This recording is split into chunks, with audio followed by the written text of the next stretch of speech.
With the news of the early addition of Elliot Cadeau, North Carolina projects to have a bit of an undersized starting backcourt next year. Just how big of a competitive disadvantage is that going to be? You are Locked On Tar Heels, your daily podcast on the UNC Tar Heels. Part of the Locked On Podcast Network, your team every day. Hey there, it's Thursday, June 1st, 2023. Welcome into the Locked On Tar Heels podcast.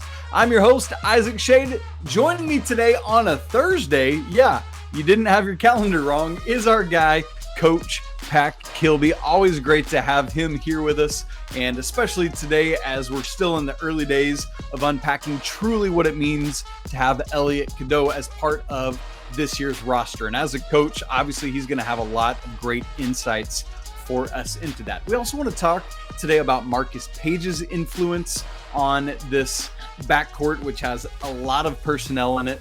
We want to talk about, we got some news on the incoming transfers as well as the beginning of the football schedule. So we'll hit all of that today. But first, right out of the gate, this episode is brought to you by FanDuel Sportsbook, the official sportsbook of the Locked On Network. Make every moment more. Visit FanDuel.com/Locked On today to get started. So, Pack, always fun when we get some good personnel news in the offseason, gives us some fun stuff to get to talk about. And obviously, I've talked some about Elliot Cadeau on yesterday's show. All the everydayers already know that. But for those who are just tuning in, maybe weren't with us yesterday, or maybe it's their first time, if so, welcome. Pack, I'd love to get your reaction to Elliot Cadeau's decision officially to reclassify to the class of 2023 and move right on into this roster for this season. Well, it's kind of funny because I think pretty much all of us have been anticipating this for quite some time. So my reaction wasn't really like a overjoyed, and I am thrilled that we got him. It was more of like a, all right, finally, what we knew was going to happen happened. You know what I'm saying? Yeah, almost more relief than anything else. Exactly. Yes, more relief. So that was kind of my initial reaction. And then the more I really think about it and sit on it, I really think this is a good thing for Carolina. It frees up RJ to score, and we know that he can do that at a pretty high clip. Just gives us, it solidifies to me that we're going to have spacing for Armando. And I know that it raises some concerns. Is there going to be a height issue? Are we going to be outmanned as far as size goes by our opponents? And those are some valid concerns. And I know we'll get into that some more, but overall, I think this is a win for Carolina. I think this is a first true passing point guard that we've had since Kendall Marshall. He fits more of that Raymond Felton, Kendall Marshall mold. Ed Cota. I want to get that name in. Ed Cota, yes, sir. So, Pack, you said in the midst of talking about that, it allows RJ to be more of a, not facilitator, excuse me. That's the exact opposite of what I'm going to ask you. More of a scorer, more shooting. My anticipation, we've talked about it, is that Cadeau comes in and is the starting point guard, the one, which then pushes RJ to the two. Is there any world in which you think, obviously there will be times when RJ's on the court and Elliot isn't, but when they're both on the court, do you expect that the expectation will be, hey, Elliot, you're the point guard, your team, go. RJ, you're the team, you're the shooting guard, go. Is that your expectation? Absolutely it is, yeah. I think, all the telltale signs point that way. For one, what we've seen Cadeau do so far and be so successful at is exactly what you just said. He's the one, he's the facilitator. He's pass first, and he wants to play that way. I think that's truly his game, and he embodies that. We need that. But then I don't think he would be coming to Carolina to do something he wasn't comfortable doing. Because let's be honest, he's coming to Carolina and he's going to the NBA. I mean, he's that caliber of a player. And so I think he wants to play to his strong suits. And I think that's being a point guard. And I think that's where we'll see him play. And then you look at RJ and how that just frees him up when you backtrack a little bit, we were all excited when we finally moved RJ to the point permanently, so that would free Caleb Love up, and it just felt like there was no consistency. Yeah. Now we have a true pass first point guard, and we're freeing up RJ Davis, and I feel really good about that. I would like to see him be a major focal point of our offense, because I think he is a very good scorer. And with a healthy finger, that we've talked about in the past. When he's darn index finger. Yeah, I think he's going to be just a dynamite scorer for us. So it's all around good offensively for the Tar Heels. Well, I mean, goodness, if I'm Elliot Cadeau and I'm running up court and I see RJ to one side of me on the wing and I see Cormac Ryan to the other side of me on the wing, I see Armando running up ahead down to the post, and then Harrison Ingram floating wherever he needs to be. If I'm Elliot Cadeau, I smile because I know it's about to be a good day, right? But I want to go back to what you said, backpack, nice, shoulder straps. One of the things you have hammered home on this show is a big part of the issue last year with North Carolina was the lack of role definition, whether that was minutes for guys off the bench, when they were coming off the bench, whatever it is. Even when there was that definition of, hey, RJ, you're the guy, Caleb, play off the ball, it never felt like that was a reality, right? Like it always felt like there was still this tug of war of whose team is this to run, to be the initiator of the offense. Do you anticipate that because of the specific skill set of Elliot Cadeau, that we will get more of that role definition now that can really help this team take the next step? I do. Yeah, I do. And not just Cadeau, but I mean, I think it's pretty clearly defined why all of these, or the majority of these transfers were brought in. I look at Cormac and I go, okay, I know his role. He's gonna shoot the ball for us. He's gonna stretch the floor. He's gonna space it. Cadeau's gonna run the show. Harrison Ingram's gonna be a playmaker. That's what he does. He can score. He can facilitate. He can rebound. He's kind of a hybrid in a sense. So I just look at this team and I feel that offensively, at least, our roles are a lot more defined. And I even look at the bench and go, although we have maybe an overloaded backcourt to an extent, I still feel comfortable about role definition being more clearly defined for them too, just with the way the roster's set up. Yeah.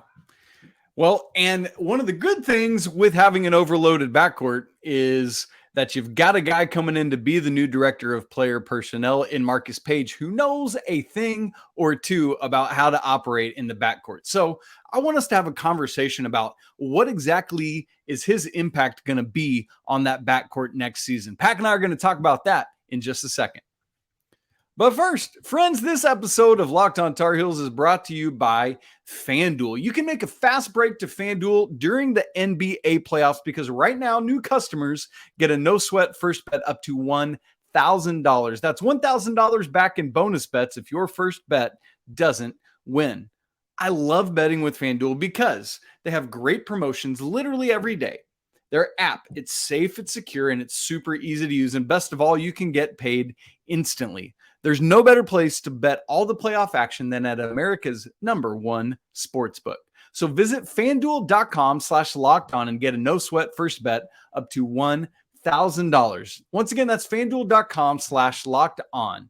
FanDuel, official sports betting partner of the NBA. Pack, what do you think? Nuggets or Heat? Feels like the Nuggets are a train, man. They're just going. Yeah, I think that the Nuggets are truly the best team since KD and Steph went and won themselves a ring. So I'm going to go with the Nuggets, and I'm going to say I was thinking Nuggets in 5, but out of respect for Eric Spoelstra and the amazing job that he does, I'll say Nuggets at 6. All right, I'm going 5. That's where my head's been at. Nuggets in 5. Bring it home for Denver, and love to see that. Okay, Pat. Let's talk Marcus Paige influence. We know that of the 11 scholarship players currently on the roster, at least 6 of them we think of as guards or maybe small wings. And so that would be RJ Davis, Simeon, Wilcher, Elliot Cadeau, Seth Trimble, Paxson Wojcik, and Cormac Ryan. That's 6 of those 11. Marcus Paige comes in, is not an official assistant coach, so can't be on the bench giving out advice during games. But boy, he's going to be around this. You think of all the influence Jackie Manuel has had the past couple years, particularly on somebody like a Leaky Black, which has been so well documented. Just at the big picture level, right out of the gate, what sort of influence do you think Marcus Paige can have? And you think about Marcus Paige, who expected to come in behind Kendall Marshall and be playing after him, when instead Kendall Marshall left after his sophomore year. Marcus was thrust into service his freshman year. What kind of impact can that experience and everything else he did as a Tar Heel have as he helps guide and direct these young men? Well, I think it's going to be a major impact. He's such an important piece to what we do, because even though he's not an on-court assistant or in-game assistant, he's the director of player development. So whatever they're doing in player development is going to flow directly into the way that we play. And so that in itself is huge. But just I said player personnel, and you correctly just said his job title, player development. Excuse me. Keep going. Marcus is going to be able to provide, a lot of different things, just as the fact that he played overseas and he got some of those concepts, the fact that he's played in a crowded backcourt before, and he kind of shared some guard duties between him and Joel Berry. So that, he's experienced in that, and he's going to be able to provide a lot of depth, or a lot of leadership for the depth that we have. And he's going to be able to point them in the right direction as far as how to handle those things, how to grow as a player, how to play together, how to develop that cohesiveness, And so I think that just having him there is a win for Carolina in the sense that he knows how we do things, he knows how we operate, but he also is going to bring kind of a new age to it and really help those guys succeed in their roles. You talked about his experience playing in kind of a crowded backcourt with, we just talked about a second ago with trying, it just felt like there was never enough definition with the Caleb RJ backcourt. What can he bring to help these guys understand the necessity of how to make that happen and how to complement one another rather than kind of fighting against each other? What did he and Joel do so well? Eventually the younger Joel coming in, allowing Marcus to move off ball, kind of like what we expect to happen this year. What will that experience do to help? Well, I think just the fact that he can speak to taking maybe a sense of, I don't know if pride is the right word, but you've got to kind of lay that down a little bit, and you've got to be willing to look at what's best for the team. And Marcus and Joel Berry, I think they did that really well. I think Marcus just kind of seamlessly slid into that 2 role. Berry came into the 1, and without sacrificing how they played, they learned to play together, and so I think Marcus just being able to attest to that and verbalize to those guys, if you will just trust what we're teaching you and what we're trying to get you to do, this is going to be for your benefit and for the benefit of the team. I think that's going to help. But I also think, he can provide some of that, just in the player development role, he can provide, skill sets for them to learn how to play together. Because at the end of the day, it may not necessarily be that ego's in the way. It may just be that they need repetition together, and they need to play together to figure each other out.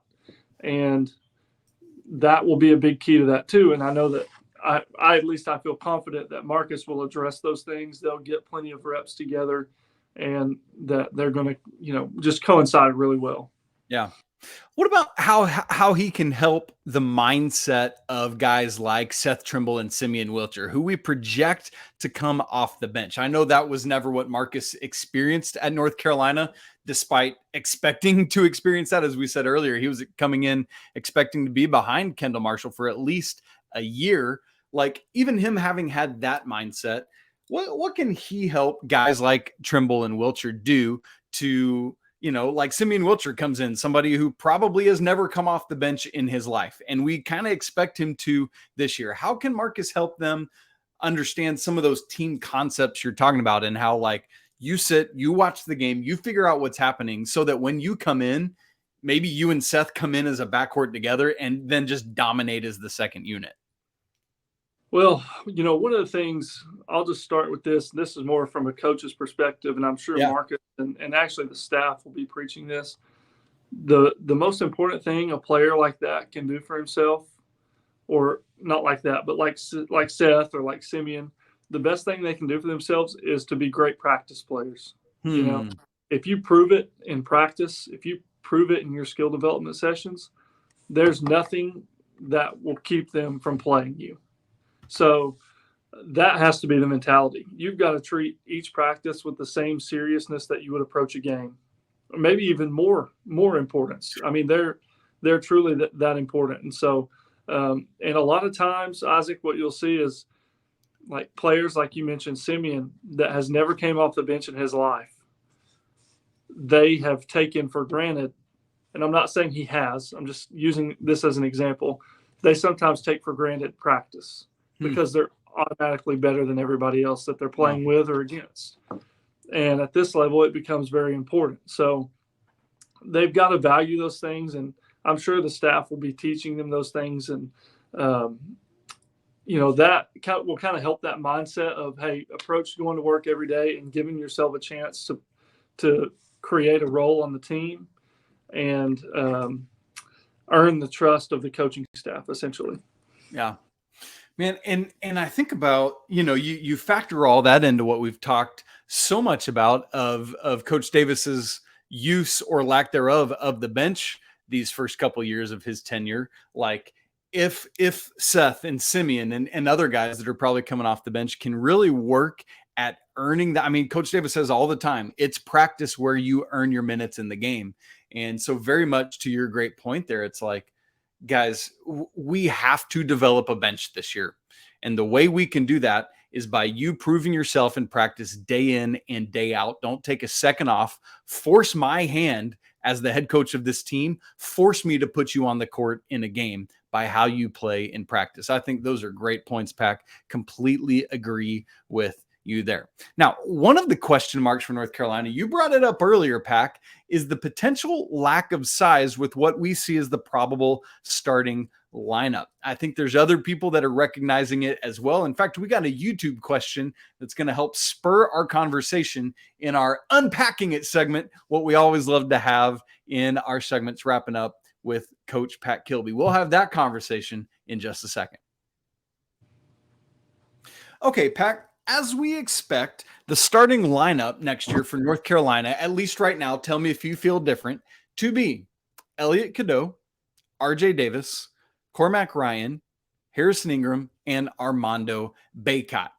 Any reason right now that you think in the first day of June that the starting lineup won't be that? In a simple answer.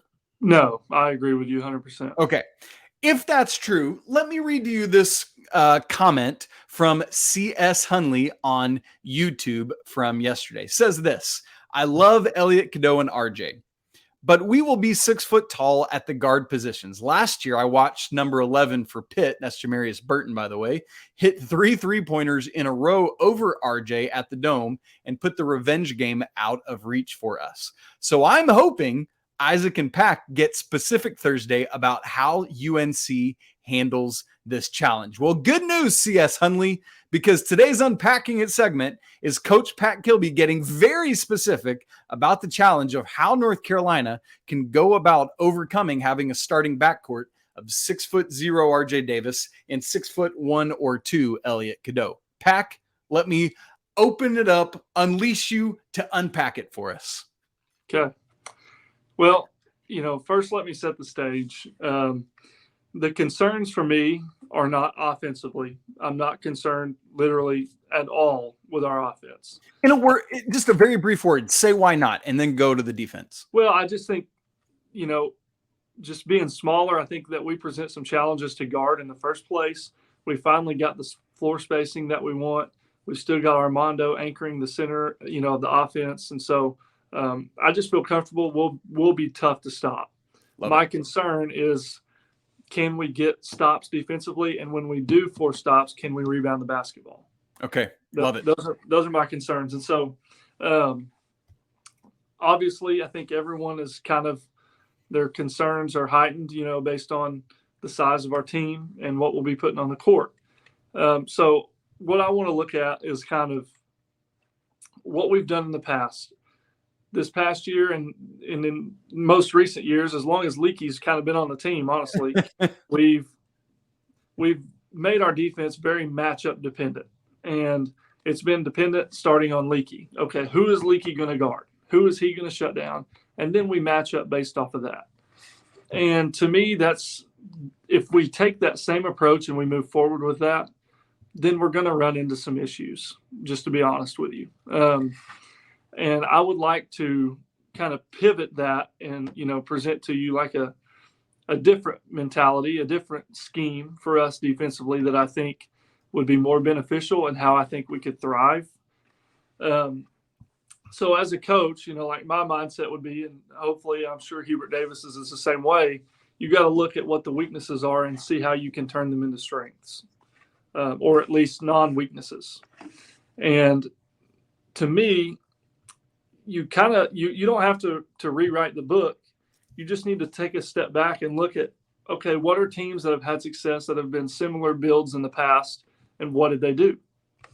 Well, you don't have to look that far back. You can look at 2021 Baylor Bears that started the 3-guard lineup. They were 6'1", 6'3", and 6'4", and won the national championship. So, and that's really, if you look at 1 through 3 for us, or at least projected 1 through 3 of RJ, Elliot Cadeau, and Cormac Ryan, that's just about equal in height, So, and when I look at their scheme and what Baylor did, it was a lot less matchup dependent and more scheme dependent. And their scheme was take away the middle, force sideline, force baseline, force, contested shots. And then they were all, because of the way their scheme was set up, they were all in good position to rebound the basketball. And, a lot of this that Baylor did, when I go back and look at them and see what I think we could do, man, it was predicated on 3 guards, and they ball pressured. And I look at Carolina's roster and I go, okay, Elliot Cadeau, RJ Davis, Seth Trimble, Simeon Wilcher. If you look at that, I feel very confident we could apply great ball pressure, and kind of push people out of what they do, push them sideline, push them baseline, and give ourselves a chance to really play more to a scheme and less to matchups. And when we have a scheme and we have rotations on point and everyone has a job and they're doing their job, then we have a chance to be successful. And so I think when you look at that and you look at the makeup of our team and you look at how Baylor kind of turned, their potential weakness into a strength, I think we have to do something similar. And I think that route would benefit us the most. Yeah. And here's the other thing. We're talking about this. You look at the rest of things, like Seth is 6'3", Simeon 6'4". So, once you get past Cadeau and RJ, it's really not a concern. And in fact, it might be overblown, because if your scheme can do everything that you're talking about you need it to do, you're in great shape. Here's the question, Pac. Do you think the coaching staff will do something like this? No, honestly, I don't. The only reason I say that is they've not given me any indication that they're willing to change what they believe in now. And we, I look at the tendencies, that I thought we would have more of a depth, more of at least an effort to have depth this year. And we really didn't. And so I'm kind of, as of now, I'm going to say no. I don't expect them to make that change. It's a change I feel like that I would make personally. Okay. But that makes sense. But I just don't have faith that they will. Yeah. But man, if they did, it just seems to make sense. Is like, how can you take this talented roster that you have and make it work best for you based on the personnel, not so much based on what you think you do best as a program. Like, let's make the tweaks and adjustments we need to be highly successful. And I'm with you. I lean towards them probably not making those broad sweeping changes enough, but gosh, I'd love to see it. So, for years, it was high school basketball was more of you have to adapt to what you have. If you think you can just run the same system in high school basketball every year, I mean, maybe you can, but you probably won't be successful with it because you don't get to pick your kids, and in college, it was always, you can recruit to your system. We saw Roy do it for years. Yeah. But now that's changing because the transfer portal and all, you just don't know what your roster is going to look like from year to year. So you have to be able to adapt to the roster that you have. Yeah. And, I say I'm not confident in the staff doing this, but this is now truly Hubert Davis's roster. So although I'm not confident he'll change it, maybe he'll prove me wrong because this is his first roster and maybe he will make some changes that he's been wanting to make and he'll feel comfortable to do so now. Yeah. Yeah, we will certainly find out. I mean, it's now June, July, August, September, October, November. We're at less than 6 months, Pack, 5 months away till tip off, and we are getting there. And as part of that news, very specifically, we know that all 4 of those transfers are officially part of the North Carolina roster because on Wednesday, the Tar Heels announced the signing of all 4 incoming transfers. That's Paxson Wojcik from Brown, Jae'lyn Withers from Louisville, Cormac Ryan from Notre Dame, and Harrison Ingram from Stanford. So now there's no potential Caleb Love at Michigan situation going on here. The Tar Heels will have all 4 of their commits that they have signed out of the portal. By the way, really quick, before we say goodbye, we have now the times and TV schedule for the first 3 football games of the season. So, Pack, let me rattle those off real quick, and then we'll get out of here.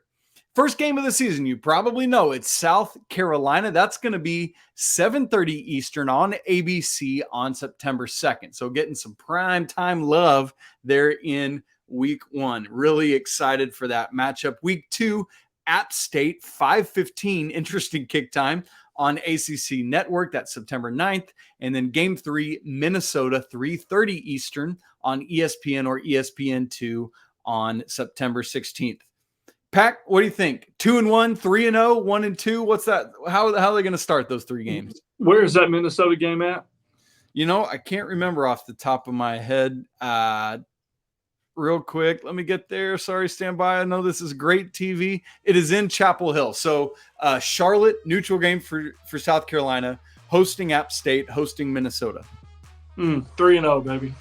I love it. Why not? Let's get after it. Drake May's final year is not going to be Sam Howell's final year. You heard it here, and you can take it to the bank. Friends, that's it for today's episode of Locked on Tar Heels. Thanks so much for being with us. Hey, for those of you that tune in every day, you don't want to miss tomorrow's show either. Riley Davis is going to be with us. He always brings great content. Folks, you can follow the show on Twitter at Locked on Heels. You can follow Pack on Twitter at Coach_K23 or me at Isaac Shade. Also, if you want to have a more in-depth conversation, email the show lockedontarheels@gmail.com. Please don't forget to subscribe, smash the like button, and leave comments on your thoughts on how Carolina can combat this perhaps short disadvantage that they've got.